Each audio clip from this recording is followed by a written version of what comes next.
में मोटापा, बहुत ज़्यादा ठंड लगना, स्किन डिजीज, एक्ने का होना, डिप्रेशन, हमेशा फील करना, स्ट्रेस में रहना, हेयर फॉल्स का होना, जॉइंट पेन रहना, पीसीओडी की समस्या, ऐसे लक्षण ज़्यादा देखने को मिल रहे हैं। तो ये वीडियो आज आपके लिए है। नमस्कार दोस्तों, मैं हूं डॉक्टर प्रियंका गोयल। आज हम इस वीडियो में बात करने वाले हैं बहुत ही इम्पोर्टेंट डिजीज के बारे में, हाइपोथायरॉयडिज्म। आज के टाइम में ये डिजीज बहुत ही कॉमन हो चुकी है। बेसिकली फीमेल्स में ये प्रॉब्लम ज़्यादा देखने को मिलती है। तो ये बीमारी होती है, हम इसमें TSH level, T3 level, T4 level thyroid profile में चेक कराते हैं। जब T3 और T4 जो होते हैं उनकी वैल्यूज जो होती हैं वो कम होती हैं और TSH की वैल्यू इंक्रीज होती है, तो ये जो कंडीशन होती है इसे हाइपोथायरॉयडिज्म बोला जाता है। T3 और T4 बहुत ही इंपॉर्टेंट हार्मोन्स है हमारी बॉडी के लिए, क्योंकि यही हार्मोन्स क्या कराते हैं, हमारी बॉडी में हीट टेम्परेचर को मेंटेन करते हैं। हमारी बॉडी में हर चीज़ जो भी हम खा रहे हैं उसका मेटाबॉलिज्म कराने के लिए यही हार्मोन रेस्पॉन्सिबल होते हैं। हमारी बॉडी में विटामिन D का रेगुलेशन ये करते हैं और भी बहुत सारे फंक्शंस जो होते हैं ये हार्मोन्स हमारी बॉडी में करते हैं। तो बहुत ही इम्पॉर्टेंट है ये। पर ये बीमारी अगर प्रोग्रेसिव हो गई तो ये सिर्फ हमारे नेक तक नहीं रह जाती, उसके बाद ये हमारे इंटेस्टाइन भी इन्वॉल्व करती है एंड देन हमारे रिप्रोडक्टिव ऑर्गन्स, जैसे कि हमको PCOD का हो जाना, बहुत ज़्यादा हैवी मेंस्ट्रुअल ब्लीडिंग हो जाना, बहुत आगे प्रोसेस आगे की कंडीशन में तो इनफर्टिलिटी जैसी कंडीशंस भी इसमें देखने को मिलती हैं। तो हम इसे बिल्कुल भी अवॉइड नहीं कर सकते हैं इस प्रॉब्लम को। बेसिकली आज हम बात करेंगे हमें क्या चीज़ें पहले नहीं करनी चाहिए। तो हमें ऐसे काम बिल्कुल नहीं करने हैं जिससे हमारी जो डाइजेस्टिव फायर है, हमारी जठराग्नि जो है वो हमारी मंद हो, क्योंकि हमारी जठराग्नि जो होती है वही हमारे फूड को डाइजेस्ट करने का काम करती है। उसी से हमारी 7 धातुओं का निर्माण होता है। अगर वो जो प्रोसेस है, हमारी 7 धातुओं का निर्माण है, वो कार्य किसी भी तरीके से स्लो हो गया तो आगे पोषण नहीं हो पाएगा, बॉडी को न्यूट्रिएंट्स नहीं मिलेंगे, हार्मोन रेगुलेशन प्रॉपर्ली नहीं होगा। इस तरीके से थोड़ा सा हमारी साइकिल चलती है। तो बेसिकली हमें सबसे पहली चीज़ क्या अवॉइड करनी है, हमें रेफ्रिजरेटेड फूड्स नहीं खाने हैं। ऐसा सब कहते हैं, आज के टाइम में पॉसिबल नहीं है, पर हमें ये जानना ज़रूरी है हमें क्यों नहीं खाने हैं रेफ्रिजरेटेड फूड। हमें इसलिए नहीं खाने हैं क्योंकि हर चीज़, हर जो प्रकृति में हर चीज़ है, हर एक की अलग रस है, हर एक का अलग तासीर है। उष्ण है, कोई शीत है, किसी में एक अपनी पोटेंसी है, एक टाइम पोटेंसी है। अगर हम उसको बहुत लॉन्ग टाइम तक आर्टिफिशियली उसको मैनेज करते रहेंगे, मतलब उसको प्रिजर्व करते रहेंगे, तो वो कहीं ना कहीं हमारी बॉडी में एक विष का काम करती है। तो इसी कारण से हमको कोशिश करनी चाहिए कि हम फ्रेश खाना खाएं और विद इन 6 आवर्स उस जो हम खाना बनाते हैं उसका कंजप्शन। इसके बाद आते हैं पैक्ड फूड पर। पैक्ड फूड खाना इसलिए अवॉइड करना चाहिए क्योंकि हर फूड आइटम की एक अपनी लाइफ होती है। उस लाइफ को एक्सटेंड करने के लिए, ताकि कस्टमर को भी सुटेबल रहे, एक बिजनेस पर्पज से भी ट्रेंड बन गया है कि आजकल हर चीज़ को बहुत ही पैक्ड वे में रखा जाता है। तो उसमें इतने ज़्यादा अमाउंट में प्रिजर्वेटिव डाले जाते हैं कि वो हमारी बॉडी में एक विष की तरह काम करते हैं। इन चीज़ों का उपयोग हमें बहुत जल्दी नुकसान देखने को कुछ नहीं मिलता है, पर धीरे धीरे बॉडी में एक गर्विश की तरह काम करते हैं। तो हमारा जो बॉडी का नॉर्मल मेटाबॉलिज्म होता है उसको इफेक्ट करते हैं, जिसके फलस्वरूप हमें ऐसे मेटाबॉलिक सिंड्रोम देखने को मिलता है और हमें ये व्याधियाँ होती हैं।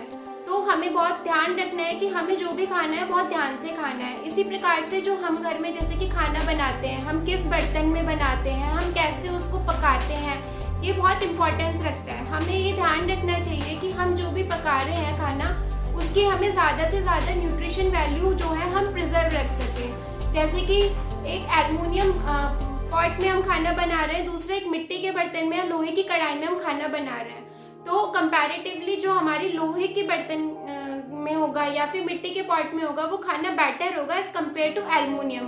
क्योंकि हम कुछ साल बाद अगर एल्युमिनियम का पॉट देखेंगे तो वो क्या हो जाएगा, लाइट हो जाएगा, जबकि एक तरफ हम मिट्टी का पॉट देखेंगे तो वो वेट में उतनी कमी नहीं आएगी।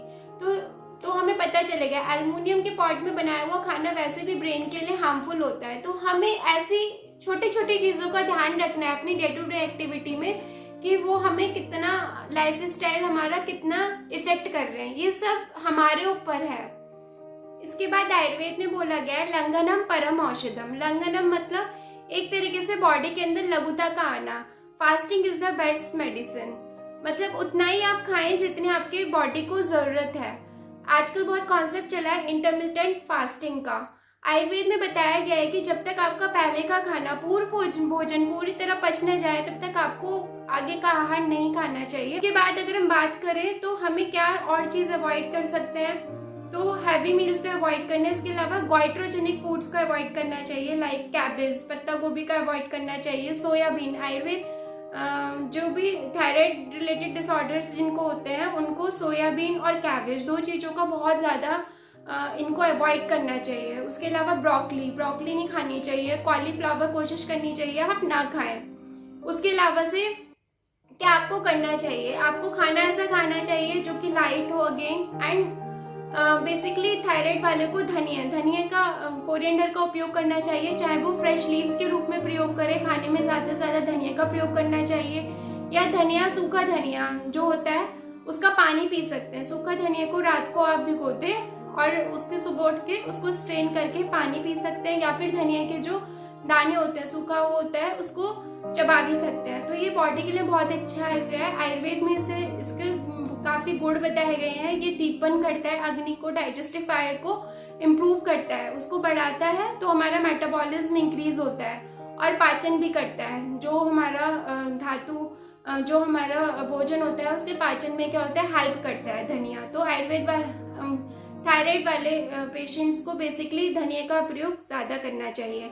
उसके अलावा जो थायराइड पेशेंट्स होते हैं, योगा बहुत ज़्यादा इंपॉर्टेंट होता है। क्या होता है कि जो हमारी ग्लैंड होती है वो एक तरीके से निष्क्रिय हो जाती है। जैसे कि अगर हम किसी कहते हैं ना कि जहाँ से स्टैग्नेंट वाटर होता है तो वहाँ पर क्या होता है, कूड़ा करकट जमा होने लगता है। इसी प्रकार से अगर हमारी धातु है या हमारी बॉडी का कोई पार्ट है जहाँ हम बहुत ज़्यादा काम नहीं कर रहे हैं, या फिर वहाँ पे कहीं पे आवरण आ गया है किसी भी चीज़ का, तो वो क्या होगा, धीरे धीरे वहाँ पे चीज़ें इकट्ठी होने लगेंगी, उसकी जो फंक्शनिंग होगी वो क्या हो जाएगी, कम हो जाएगी। ऐसे ही आपको समझ सकते हैं हमारी ग्लैंड को लेके कि उसकी फंक्शनिंग क्या हो गई है, कम हो गई है, तो वो अच्छे से हार्मोन्स को रिलीज नहीं कर पा रही है। तो हमें उसकी फंक्शनिंग को बढ़ाने के लिए क्या करना है, इसको हमें एक्टिवेट रखना है, इसको हमें स्टिमुलेट करना है। तो इसकी मसाजिंग, इसके लिए हमें ऐसी एक्सरसाइजेस करनी है जिससे इस पे क्या पड़े, इस पे प्रेशर आए, इस पर हमारा मूवमेंट हो। तो बेसिकली आयुर्वेद में इसके लिए कुछ स्पेशल योगास बताए गए हैं, जैसे कि उज्जयी प्राणायाम बताया गया है। उज्जयी प्राणायाम में क्या होता है कि आपको अपने नेक के मसल्स क्या होते हैं, कॉन्ट्रैक्ट करने होते हैं। नेक के मसल्स कॉन्ट्रैक्ट करके आप डीप इनहेलेशन करोगे। जब आप डीप इनहेलेशन करोगे तो वो आपको इनहेलेशन फील होगा अपने थ्रोट में। तो जब आपको इनहेलेशन फील होगा, आप इनहेल करोगे, थोड़ी देर रुकोगे, जलांदर बंद लगाओगे, उसके बाद क्या करोगे, अपना राइट नॉस्ट्रिल बंद करके लेफ्ट से आपको ब्रेथ छोड़ देना है। तो this is called the Ujjayi pranayama, और ये बहुत ही इंपॉर्टेंट होता है। बेसिकली थायराइड पेशेंट्स को तो ये करना ही करना चाहिए। इसके अलावा से उद्गित प्राणायाम में क्या होता है, ओमकार चैंटिंग होती है। जब आप ओमकार चैंटिंग करते हो, इनहेलेशन एक्सहेलेशन भी साथ में करते हो, तो क्या होता है, आपको गले में वाइब्रेशन फील होता है। तो ये प्राणायाम भी बहुत इंपॉर्टेंट है। आपको ज़रूर दिन में, अगर आप ये नहीं कर सकते तो आई एम सॉरी टू से आप अपना थायराइड कभी ठीक नहीं कर सकते। तो this is more important than your medicines. उसके बाद जो इम्पॉर्टेंट होता है bhramari, of course bhramari is very important, क्योंकि उसमें क्या करते हैं हम अपना एक तो स्ट्रेस जो हमारा होता है, स्ट्रेस लेवल वो हमारा कम करता है। और जब हम वाइब्रेशन करते हैं, वी लाइक वाइब्रेशन करते हैं, तो एक हमें इफेक्ट अच्छा मिलता है, पॉजिटिव इफेक्ट मिलता है उसका। तो भ्रामरी प्राणायाम बहुत इंपॉर्टेंट होता है। ऐसे ही 4th नंबर पे आता है हमारा कपालभाति। ऑफकोर्स कपालभाति भी बहुत इंपॉर्टेंट होता है, क्योंकि इसमें स्टमक को लेकर के डाइजेशन जो भी स्लो पड़ जाता है, मेटाबॉलिज्म स्लो पड़ जाता है, उसको बूस्टअप करने में हेल्प करता है, अग्निदीपन का काम करता है। तो कपालभाति इज मोस्ट इम्पॉर्टेंट प्राणायाम। इसी तरीके से थोड़ा सा आपको आउटडोर जाना चाहिए, वॉक करना चाहिए। तो क्या होगा, प्राणायाम या योगा करने से आपका स्ट्रेस लेवल भी कम होगा, ग्लैंड एक्टिवेट भी हो रही है, आपका स्ट्रेस लेवल भी कम हो रहा है। देखिए इन्हें कितने सारे फायदे हैं मतलब एक्सरसाइज करने के। तो this is more important than medicine, again I repeat. उसके बाद योगा के बाद आती है स्लीप की बारी। देखिए स्लीप बहुत इंपॉर्टेंट होती है। आजकल क्या है, आजकल हमारी स्लीप ज़्यादा लोगों की इसलिए इफेक्टेड हो गई है। आजकल बहुत बड़ा रीज़न है हमारे मोबाइल फोन्स।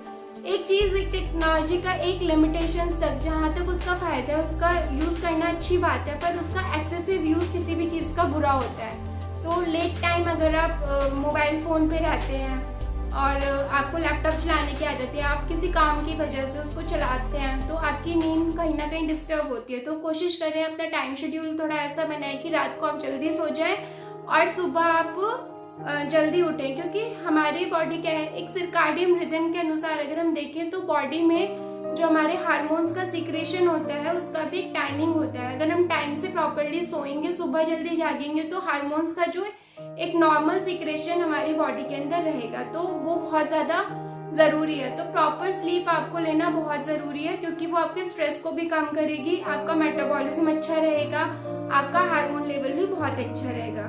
तो इस वीडियो के माध्यम से हमने जाना हमको क्या क्या चीज़ें नहीं करनी है, हमको बेसिकली अपनी अग्नि पर काम करना है, और हमें क्या क्या फूड आइटम्स बिल्कुल नहीं खाने हैं, और क्या हमें बेसिकली क्या छोटी छोटी चीज़ें रखनी चाहिए ध्यान में, और अपना स्ट्रेस लेवल ऑफकोर्स कम रखना चाहिए, थोड़ा सा फ्रेश एयर में घूमना चाहिए, योगा करना चाहिए।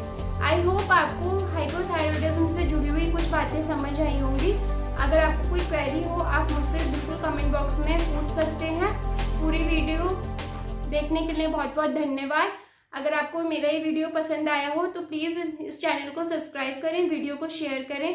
Thank you.